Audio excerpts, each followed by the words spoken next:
On est en plein mois de juin. C'est le mois de l'histoire des peuples autochtones. Puis on est en train de réfléchir justement à des œuvres qui sont pas nécessairement des manuels scolaires ou des outils classiques. Puis là, ce que j'ai su, c'est que toi, tu as vécu une expérience de réalité virtuelle en lien avec l'histoire des pensionnats qui s'appelle William. C'est 6 capsules ou expériences qu'on peut vivre en mode VR. Puis quand on parle de mode VR, là, pour ceux qui ne savent pas, c'est quoi? Le mode VR, c'est d'utiliser la vérité, la réalité virtuelle, excusez-moi. Il y en a beaucoup qui jouent à des jeux vidéo avec la réalité virtuelle. Mais là, c'est vraiment, si tu vis le moment, un pan d'histoire. Et c'est un projet qui a été développé par Niche Media. L'expérience pour chacune des capsules dure environ 5 à 8 minutes. On suit le jeune William, qui est un jeune qui est allé dans un pensionnat. Je vais t'avouer que moi, pour ma part, parce que l'histoire des pensionnats, c'est encore très, très proche dans ma famille. Puis, je n'étais pas encore tout à fait à l'aise d'aller essayer chaque épisode. Mais moi, j'ai essayé celui de la salle de classe et t'es vraiment, quand tu t'es assis sur une chaise dans le lieu, j'étais vraiment dans la classe de William, où j'étais William, en fait. Puis, quand on se retourne, on est vraiment assis, puis il y a un élève à côté de nous. Il y a des interactions avec l'enseignant. Ce qui est drôle, c'est que des fois, l'enseignant parle, tu comprends pas les mots, puis là, tout d'un coup, tu comprends un mot, mais c'est parce que faut pas oublier que les jeunes qui sont allés dans les pensionnats parlaient pas le français ou l'anglais. Donc, tu sais, c'est vraiment, tu le vis comme William le vivait ou l'a vécu. Mais Niche Média s'est inspiré de tous les témoignages des enfants qui sont allés dans des écoles résidentielles pour écrire les différentes capsules. C'est quand même assez intense comme Ouais, ben expérience. c'est ça, j'allais te demander c'est comment ça se compare à écouter un documentaire, par exemple. Il n'y a pas de comparatif entre écouter un documentaire, lire un livre, voir un film. Là, tu es dans la classe avec ces jeunes-là, puis c'est pas la même expérience. Puis tu le sais, toi aussi, le Woody Allen, on a vécu, on a eu plusieurs façons d'enseigner l'histoire là, dans nos différents emplois. Puis nous, on Ouais. avait comme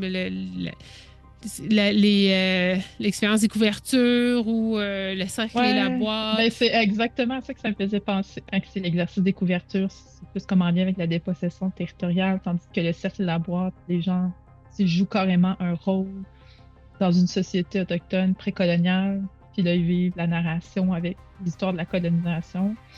Puis ce que j'ai remarqué, c'est que ça vient vraiment beaucoup chercher par l'émotion, plus que par le cognitif. Puis Mhm. vu que c'est comme expérientiel, puis souvent les gens, ils ressortent encore plus transformés finalement de ces expériences-là que si par exemple on avait prêté un manuel scolaire ou présenté un PowerPoint sur l'histoire des pensionnats. Fait que j'imagine que ça doit être un peu comme ça aussi, l'expérience en réalité virtuelle.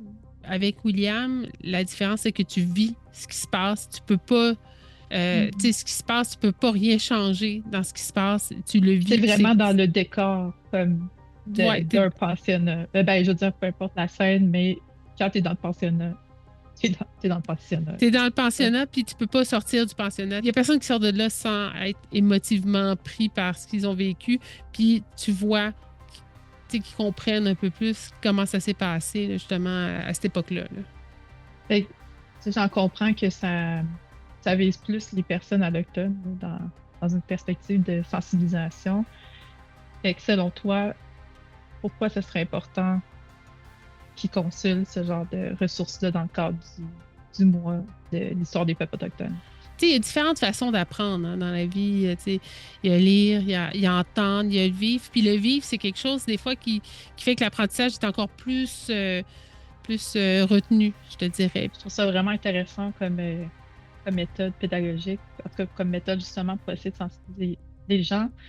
Puis même, je pense que plus globalement, moi, je pense que pendant le mois de l'histoire des peuples autochtones, en fait, tu sais, souvent, il y a des gens, ben, tu sais, oui, c'est une occasion de célébrer, puis je pense que c'est important qu'il y ait des événements culturels, qu'on célèbre qui on est, puis nos cultures. Puis je pense qu'en même temps, du côté des Autochtones, il y a comme il y a un devoir citoyen de devoir s'éduquer justement sur c'est partie de l'histoire qu'on a vécue en tant que peuple autochtone, qui fait partie en fait de notre histoire commune.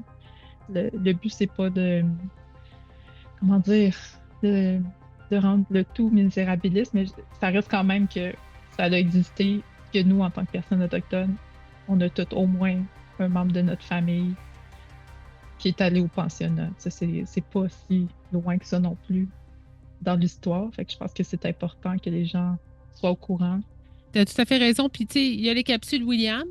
Mais comme tu disais tantôt, on peut aussi se renseigner par des documentaires, par des vidéos, que ce soit de la Wapikoni mobile ou même tu sais, juste des fois, là, tu sais, d'aller voir un peu, tu sais, de lire un peu des livres, justement. Puis, tu sais, on a vu qu'il y avait des BD aussi sur l'histoire. Donc, tu sais, le mois d'histoire autochtone, c'est un moment pour mettre de l'avant l'histoire, mais en même temps, je pense que ça peut se faire tout au long de l'année.